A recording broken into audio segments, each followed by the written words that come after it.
Alright, back with chapter 6 talks about this. The ark returned to Israel. And the ark of the Lord was in the country of the Philistines 7 months.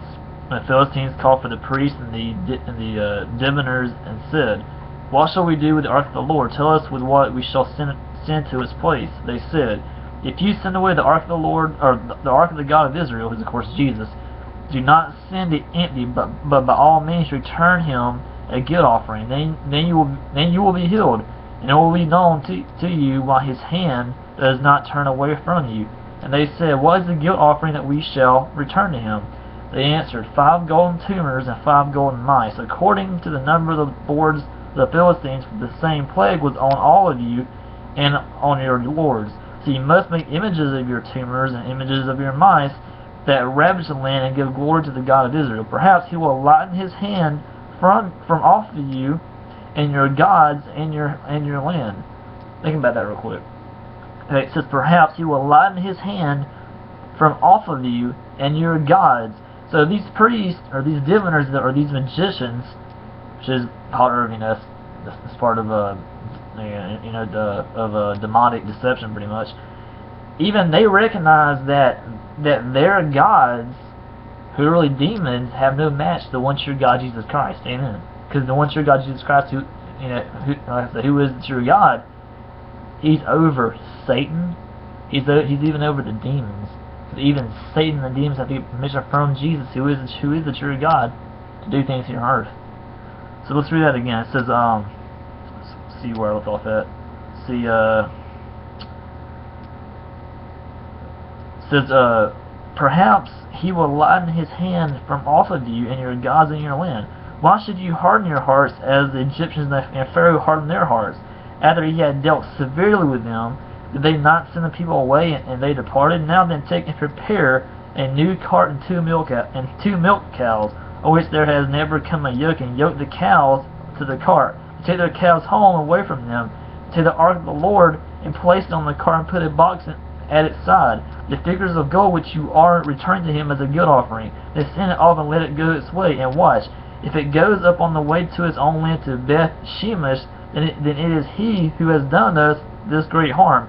But if not, then we shall know that it is not his hand that struck us. It happened to us by coincidence. No, it happened because they took the Ark of the Covenant, and God was pouring his wrath upon them.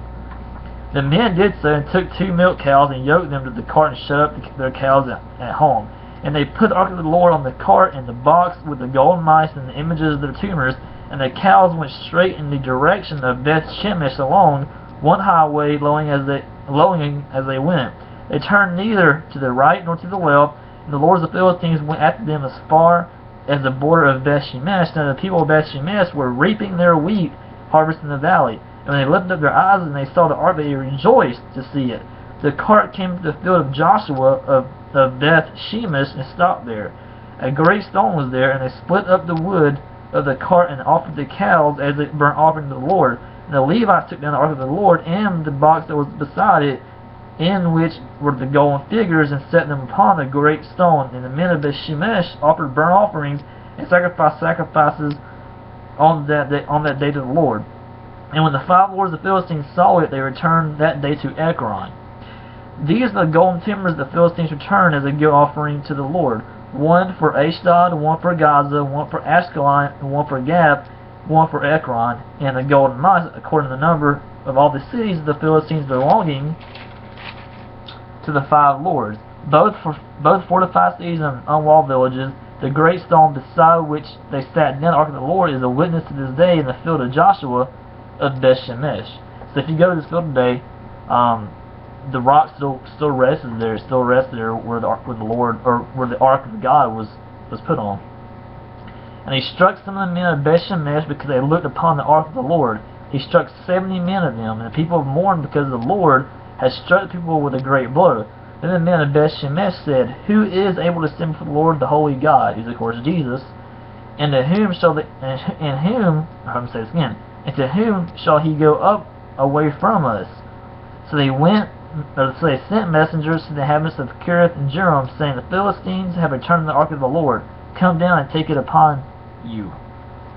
So 6 is about the ark returned to Israel. The Philistines, say, you know, they say we have to return this to the Jews because we're all dying. So of course they return to the Jews, and the Jews celebrate.